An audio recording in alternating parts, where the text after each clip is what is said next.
welcome back. This is episode 11 of the Queen of Serious Talks. I'm Dawn Simon, and this episode is about daily rituals. So thanks again for tuning in, and I hope you enjoy.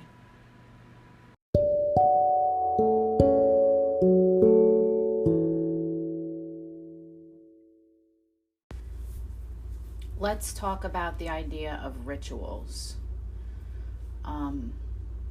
Starting with morning rituals. For myself, when I wake up in the morning, one of the first things I do is have coffee. But after I do that, I try to make my bed, one. And number two, I try to open my blinds.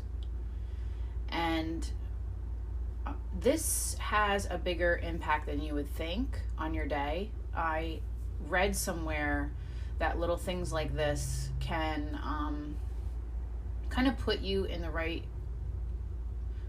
the right track for your day, especially if you're someone that struggles with depression. Having a starting point like that and completing a few tasks in the morning that kind of like the getting out of bed sort of like I don't know, leaving that where it is. Because, if you walk back in your room and your bed's unmade, it kind of feels like you could just climb back in, I guess.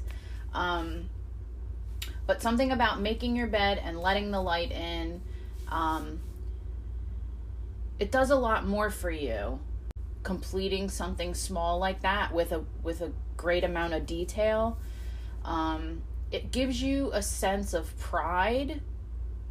It gives you a sense of well-being and completeness. Like you feel a little bit that much more put together. And it gets you ready to face your day. And I know that when you make something a part of your day regularly, it can increase your self-worth, and it can make you feel like it can make you feel important to yourself. A lot of therapists recommend daily rituals or keeping a promise to yourself daily because it builds that security and trust in yourself. And that helps you to heal. It helps you to reparent yourself. It helps you to feel value.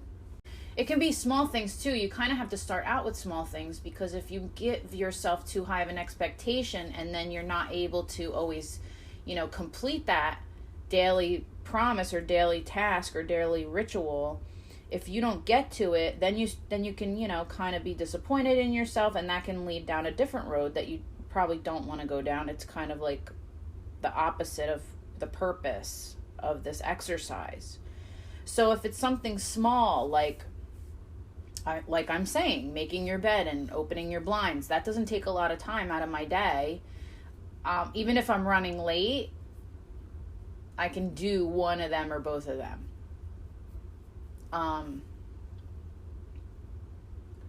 My bed's not a mess when I wake up, though. Some people rip all their blankets and sheets off as they sleep. I don't really do that. It's not really that messy, so it is kind of a quick task. If you're someone that rips your bed apart, you might need a little more time to figure, to straighten it out and make your bed. But doing little things like that, promising yourself that for 5 minutes every night before you go to bed, you're going to write in your journal, keeping those promises to yourself. Maybe you have a 5-minute meditation. Maybe you have a 2-minute meditation that you can do. It doesn't have to be a lot of things. It doesn't have to be a lot, but it builds a it gives you a feeling of, it makes you feel good. It makes you feel good. It makes you feel alive.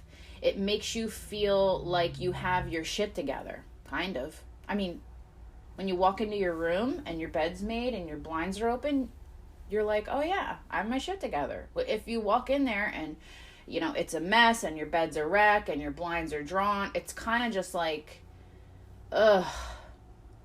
Oh yeah, I never, you know, I didn't get my shit together today.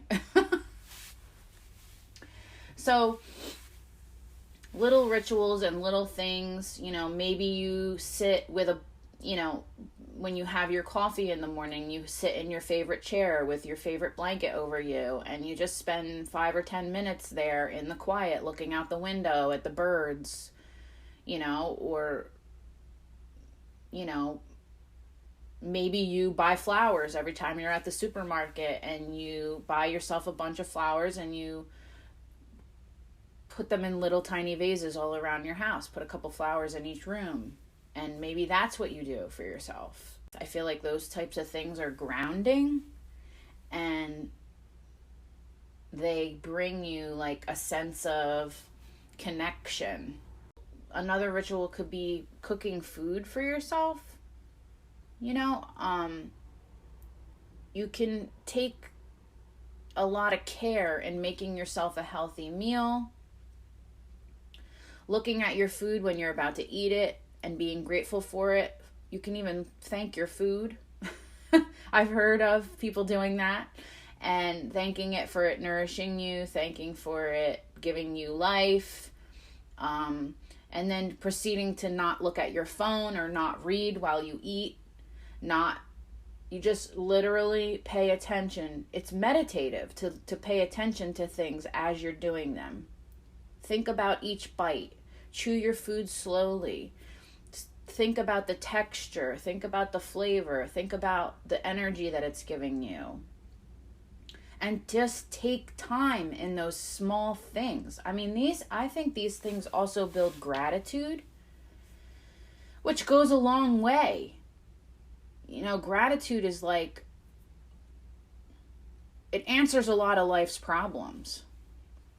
And, you know, maybe that's a whole other episode of talking about gratitude. But when you can slow down and look at each thing and taste and smell and feel and hear and see, pay attention to each and every little thing in a small task, that is very meditative and very that's like what mindfulness is. And that brings you to a place where you appreciate the things that you take for granted probably on a regular basis. And then taking that with you throughout the day, it brings you peace, and it brings you like a serenity. In traditional Chinese medicine, they give a lot of attention to food and, you know, what a warming food is and what a cooling food is, and that's a lot to go into, but they believe they are more focused on mind, body, and spirit being one than we are, I think, in our culture. And so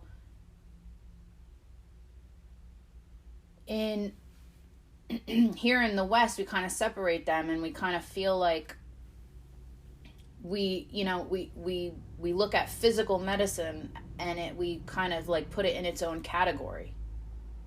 And then we put mental health and emotional health in its own category. And then spiritual, that is just like, not everybody's there, so we kind of ignore that one.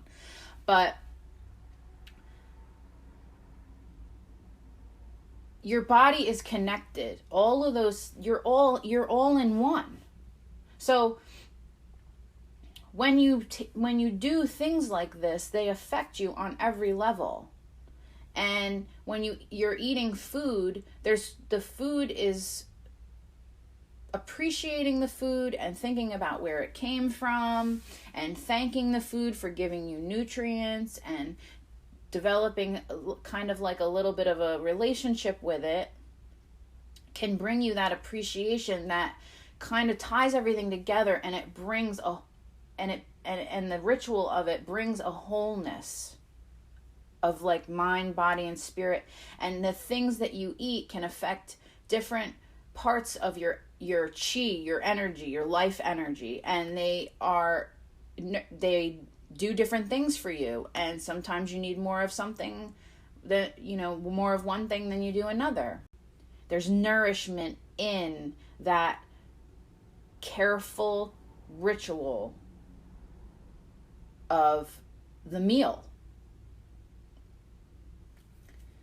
And I think there's a lot to get from that and a lot to learn from that. So in general, the small little things throughout your day, making a little bit of a commitment to, maybe even for a week, if it's too overwhelming for you to do a month, but maybe even for a week, try every single day I'm going to, I'm going to read, a book that makes me feel really good. Maybe it's a philosophical book. Maybe it's a spiritual book. Maybe it's a self-help book. So you can give yourself 5 minutes. Schedule it at a certain time of the day where you know that you're going to have the time and you're going to be able to get to it. And little things like that can just make a big difference to each and every day.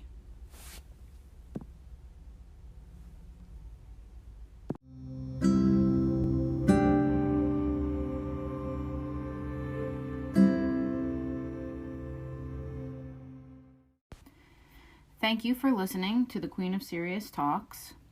If you feel that this podcast would benefit a friend, please feel free to share it with them. And if you'd like to support this podcast, there is a link in the description. Thanks again.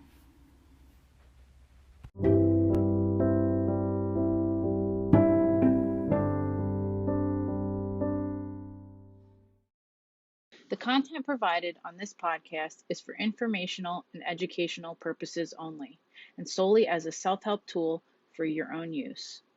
If you are in need of support, please do not delay in seeking mental health advice from a professional.